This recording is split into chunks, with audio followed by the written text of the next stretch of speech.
आदरणीय प्रिय गौतम बुद्ध, तुम्ही स्वतःचा प्रकाश व्हा म्हणालात आणि एकदम अंधारातून वाट सापडल्यासारखं वाटलं.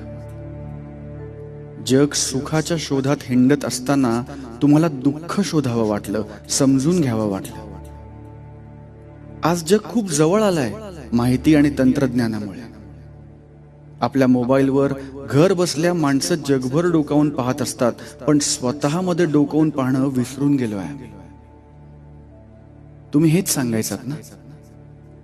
जगभर माणसं गोंगाटाला वैतागून शांतीच्या शोधात आहेत, आणि तुम्ही हे कधीच सांगून ठेवलंय खूप साध्या सहज पद्धतीने. देशच नाही तर सारं जग बाहेरच्या संकटाला आज तोंड देत आहे, त्यातून बाहेर पडण्याचा प्रयत्न करत आहे. पण या सगळ्या संकटाचं उत्तर जो तो बाहेर शोधतोय, इतरांमध्ये शोधतोय. अशा वेळी तुमच्या विचारांची आज जास्त गरज वाटते. प्रत्येकाने स्वतःमध्ये डोकावून बघण्याची गरज वाटते. कुठली मोठी साथ येते तेव्हा त्यात आपलाही खारीचा वाटा असतो हे प्रत्येकाने समजून घ्यायला हवं. जगात दुःख आहे, पण जगात बुद्धीही आहे.